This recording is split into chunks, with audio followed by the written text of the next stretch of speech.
आज तक उसी तरह की प्रोडक्शन का। मेरा ख़्याल ये था कि 2020 में जब कोविड शुरू हुआ है जी। तो शायद जो एजुकेशन का सिस्टम और लर्निंग का सिस्टम है वो बंद हो जाएगा। हाँ। एक वक्त तो ऐसा लगा कि हर चीज़ सीखने वालों में कमी हो जाएगी और चीज़ें अवेलेबल नहीं होंगी। हाँ, मगर जैसे जैसे कोविड ने टाइम के साथ मूवमेंट शुरू की तो कुछ और दरवाजे खुलना शुरू हुए कि शायद हमारे बच्चों को ये एहसास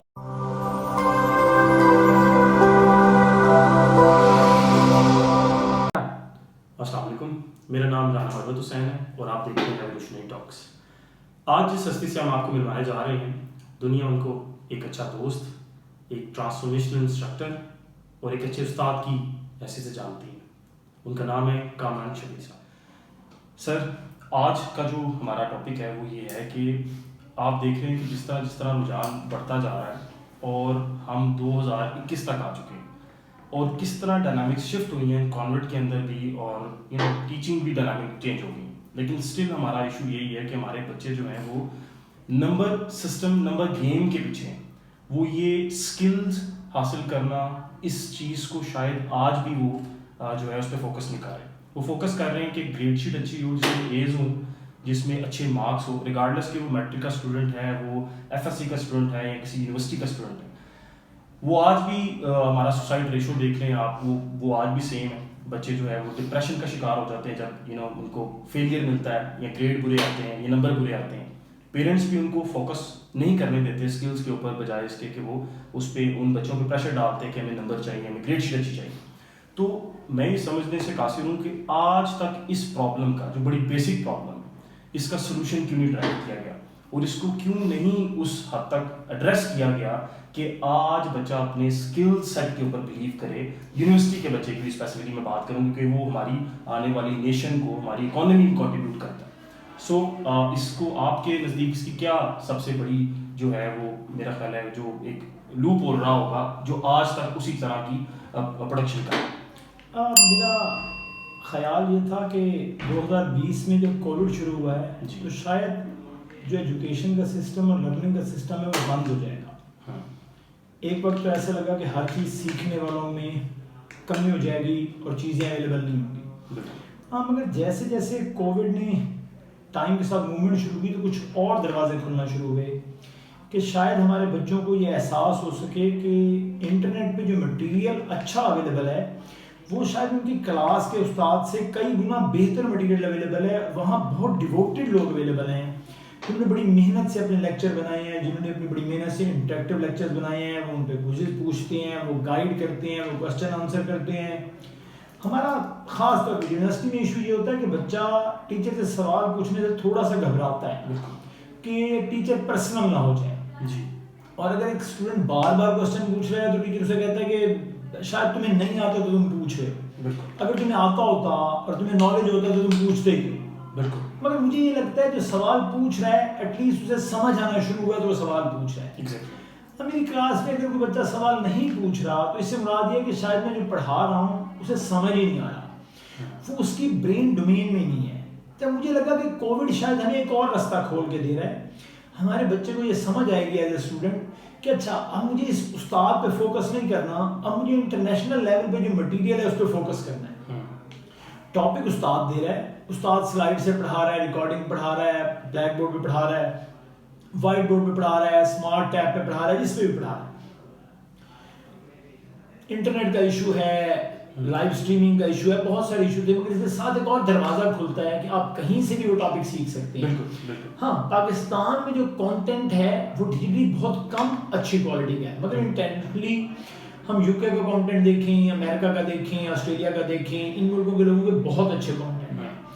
हमारे से ज़्यादा कंटेंट तो बहुत सारे लोगों ने मीडियम रेंज में, इंडिया ने भी बहुत सारा बनाया हुआ है। हाँ, मगर हमारे मुल्क का मीनिंगफुल इफेक्टिव कंटेंट कम है। तो मुझे लगा कि अब बच्चा ट्रांसफॉर्मेशन में जाएगा, अब बच्चा इस लिमिटेशन से बाहर आ जाएगा जो वो क्लास में खड़े होकर इस लिमिटेशन में फंसा होता है कि यार यही बंदा बताएगा मुझे तो काम चलेगा, और अगर इसने नहीं बताया ना तो मुझे नहीं आता। मगर इसका उलट हो गया। कोविड में बताने वाले डिटैच हो गए उनके पास उतना अच्छा इंटरनेट, उतनी अच्छी फैसिलिटी नहीं थी, सुनने वालों के पास भी कुछ हिस्सों में इंटरनेट और फैसिलिटीज़ नहीं थी।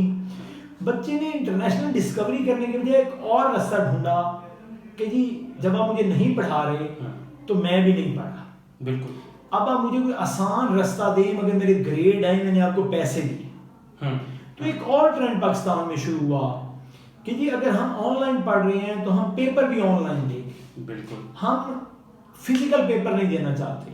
हाँ जी, अब बच्चों से पूछा गया कि आपका इशू क्या है, उन्होंने कहा जी देखें जब आप हमें पढ़ा ऑनलाइन रहे हैं हाँ जी, तो फिर हमें पेपर भी ऑनलाइन है। बच्चों से पूछा गया बिल्कुल, कि आपकी लर्निंग अच्छी है, उन्होंने कहा जी माशाल्लाह हमें सारा कोर्स आता है। हम्म, तो सवाल पूछा गया जब आपको सारा कोर्स आता है तो आपको ऑन कैंपस या फिजिकल पेपर देने में क्या इतराज है? उन्होंने कहा जी देखें फिजिकल में पता नहीं उस्ताद क्या पूछ लेगा, कुछ लोगों ने सवाल पूछा वो वही सवाल पूछेगा जो ऑनलाइन में पूछेगा।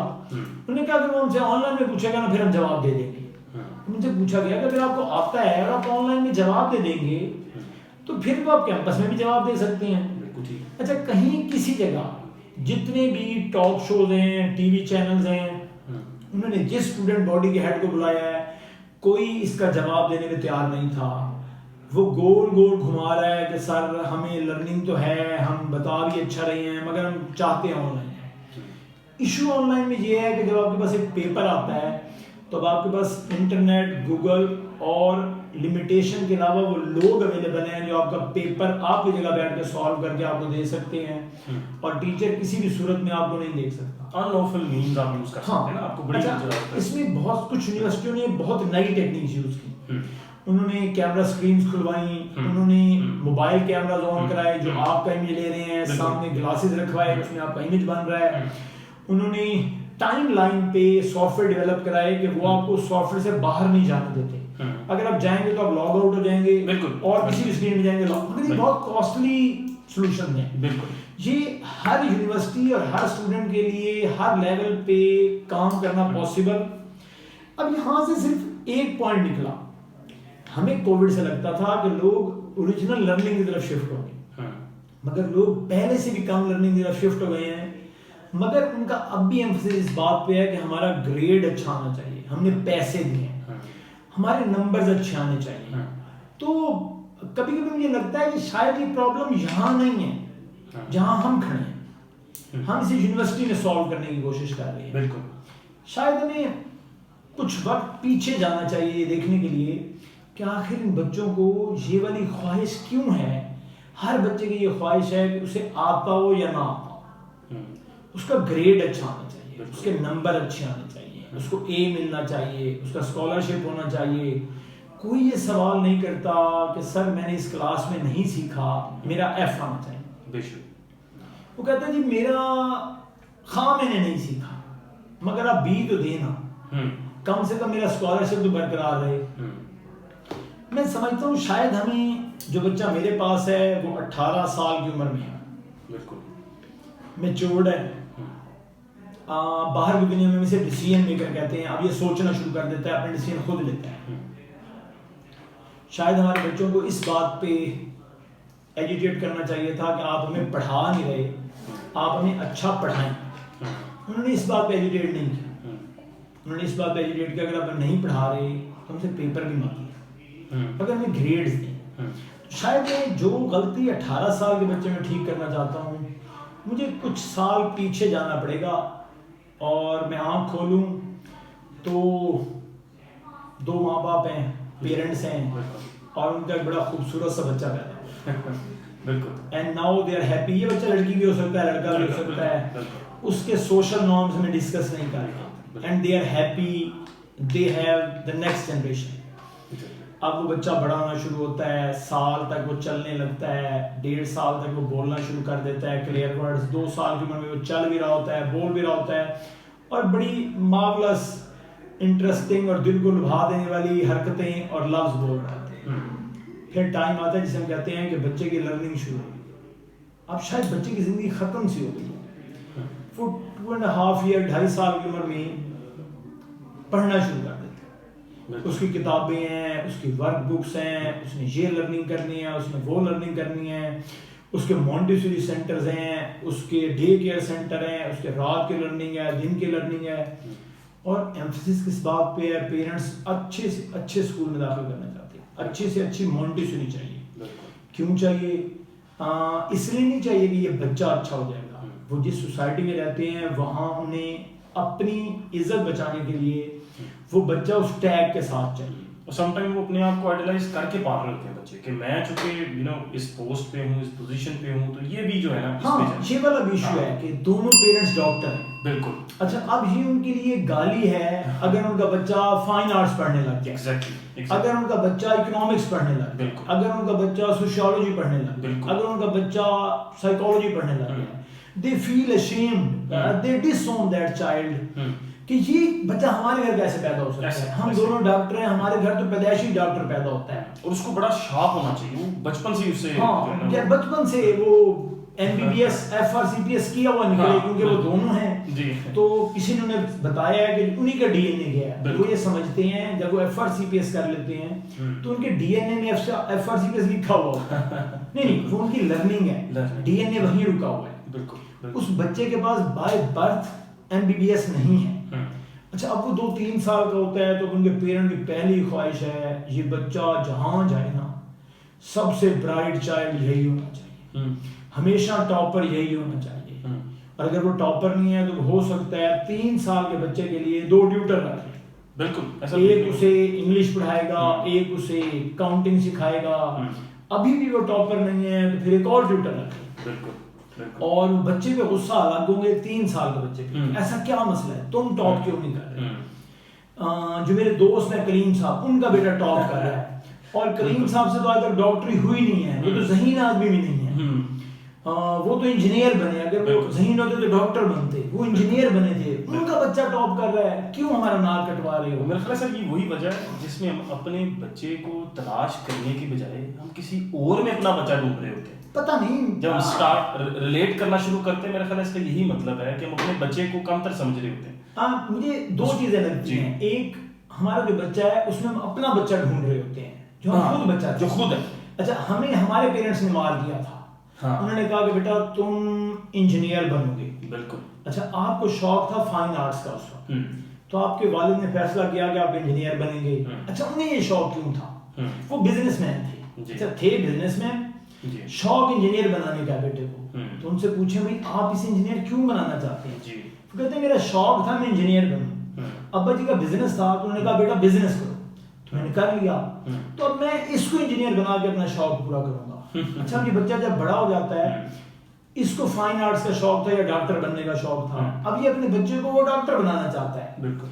वो जो उसके वालिद ने उससे इंतकाम लिया था वो अपनी औलाद से इंतकाम ले रहा है। अच्छा, कोई अपने बच्चे में ढूंढ नहीं रहा ये कौन है। एग्जैक्टली। हो सकता है एक बच्चा कमाल ऑटिज्म का एक्सपर्ट, हो सकता है एक बच्चा कमाल ग्राफिक डिजाइनर, हो सकता है एक बच्चा कमाल स्टोरी टेलर, हो सकता है एक बच्चा कमाल मैनेजर।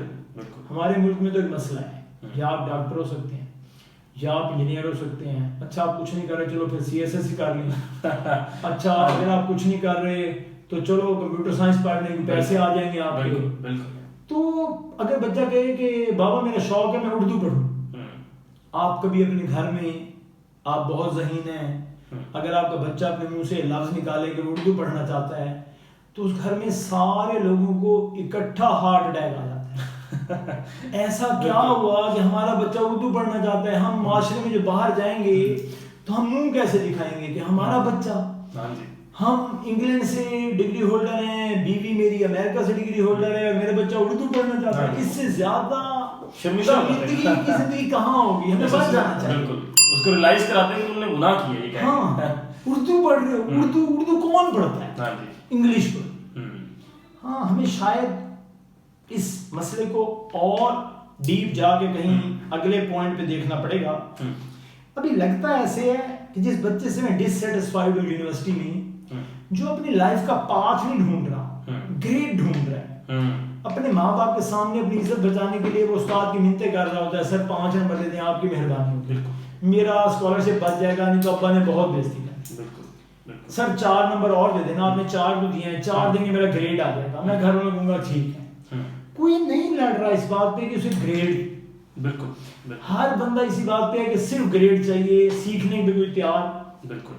हम यहाँ उसे प्रॉब्लम समझ रहे हैं। मुझे लगता है हमने ये प्रॉब्लम खुद उस 2.5 साल के बच्चे में डाली है। तुम्हें सीखना कुछ नहीं है। मेरा बच्चा अगर कहे कि मैं लकड़ी का काम करना चाहता हूँ, मुझे शौक है क्राफ्टिंग का, तो शायद मैं जिंदा ना रह पाऊँ, क्योंकि मैं अब प्रोफेसर हूँ और मेरा बच्चा फर्नीचर बनाएगा, लकड़ी का काम करेगा, तो मैं क्या कहूँगा? मैंने अपने बच्चे की तरबियत ही की। शायद हम कोशिश करेंगे कि जब हम इसके अगले एपिसोड में जाएं तो शायद हम पेरेंट और उस जवान होते हुए 2.5 साल के बच्चे को, अच्छा यहाँ मैंने लफ्ज जवान होते हुए 2.5 साल के बच्चे को कहा है, हालांकि वो है जवान होता होगा नहीं, अभी तो वो बचपने के बचपने में है, जहाँ उसे खेलना था, रंग देखने थे, खुशियां मनानी थी और जहाँ दिल करता सो जाना था। अगर वो सो नहीं पाता, वो 2.5 साल की उम्र में जवान हो जाता है और ख्वाहिशें सारी पूरी करनी है उसने अपने माँ बाप की। इंशाल्लाह हम कोशिश करेंगे कि अगली दफ़ा हम आपसे मिलें तो हम देखें कि 2 खूबसूरत लोग जो ज़हीन हैं, जिनके पास टैलेंट है, जिनके पास पैसा है और उन्हें अल्लाह ने एक औलाद से नवाजा है और वो उस औलाद से प्यार भी करते हैं, वो उस 2.5 साल के बच्चे के साथ करते क्या हैं। इंशाल्लाह अगली दफ़ा मुलाकात। शुक्रिया।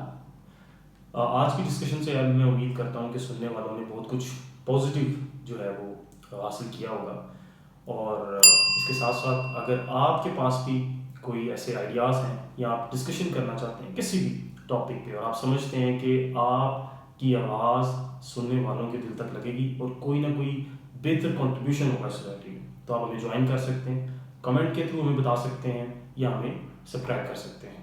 बहुत शुक्रिया।